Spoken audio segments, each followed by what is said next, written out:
You're about to play an unfinished level from The Last of Us Part 2.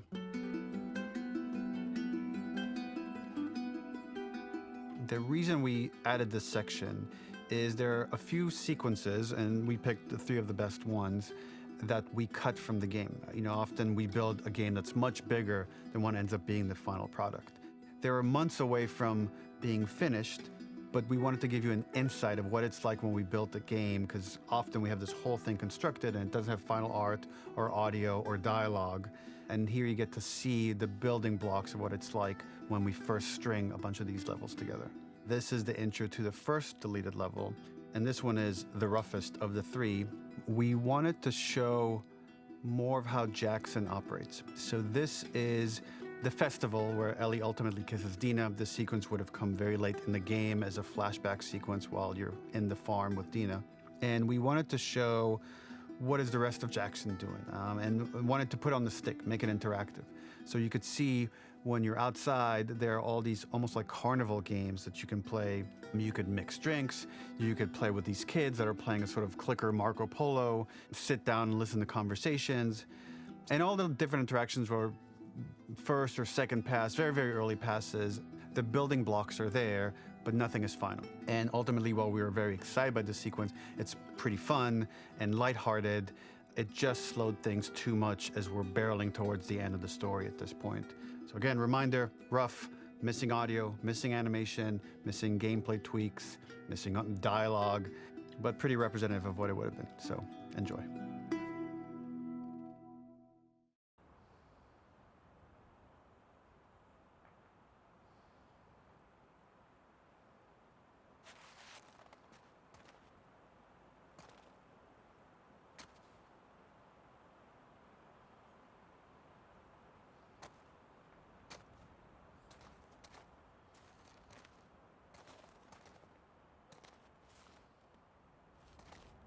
Originally, this level was going to transition us to farm.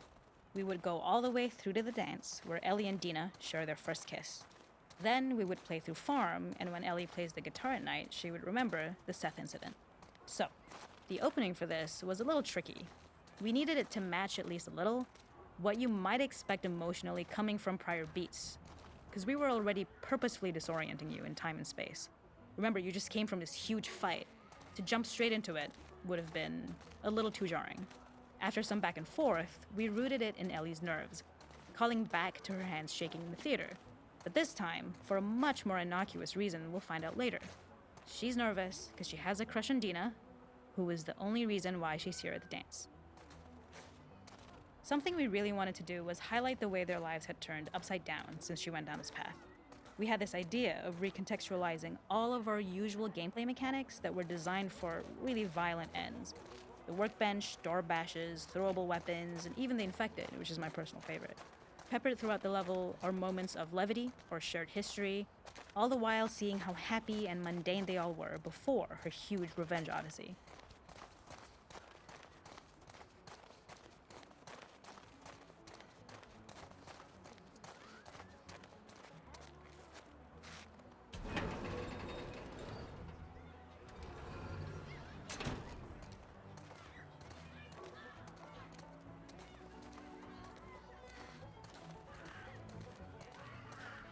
The makeup artist is pretty simple.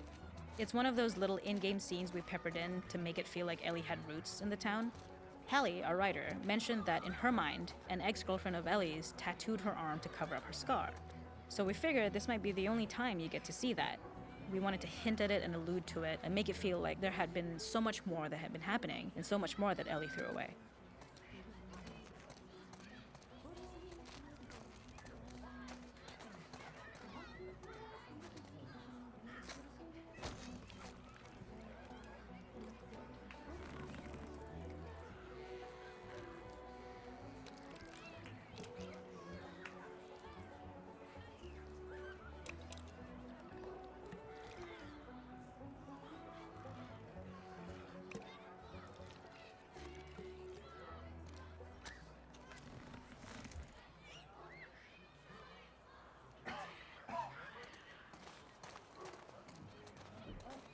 This is one of my favorite sections because I think that it achieves both the slice of life aspect of Jackson while also being a stark reminder of how dark the world that they live in really, really is.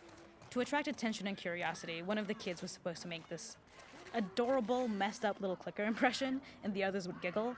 We tried a version where if you got close enough, the kid might try and follow you a little before turning back. Since clickers are blind and move by echolocation, for this game of messed up tag, Ellie must close her eyes and listen for when the children give themselves away. The thought was that these kids are in relative safety. They still grow up with the dangers of clickers and runners, and all those lessons would embed themselves in the games that they play. When the festival got cut, they tried to preserve this moment and move it to the front of the game where the snowball fight is, as a tutorial. However, being in the headspace of a clicker doesn't really teach you how to deal with them.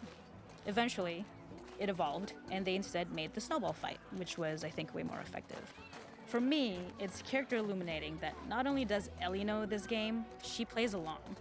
There's a familiarity with the kids that's really nice to see, especially because it's such a difference from the Ellie we see later, who has a sort of hollow normalcy that she's trying to get with JJ, but kind of fails.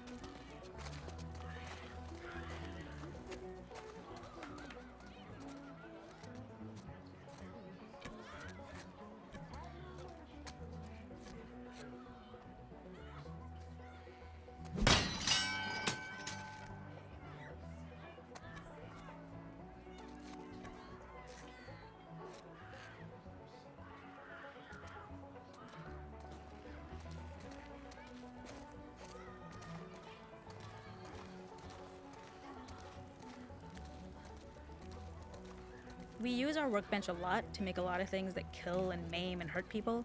Here, we had the silly idea of using the same feel, harkening back to the same animations, using the exact same UI to instead fix a drink. Like the workbench, you could pick your base and then you could add something to it. And at the time, we had some different reactions from Ellie based on how strong you chose to make the drink. Something we wanted to prototype though, before it got cut, was picking up some ingredients around to add, like a lime or maybe a bottle of someone's favorite whiskey or salt, like you were earning upgrades. We also toyed with having Ellie carry around the drink you made and occasionally sip it, psyching herself up to go talk to Dina inside because she's nervous.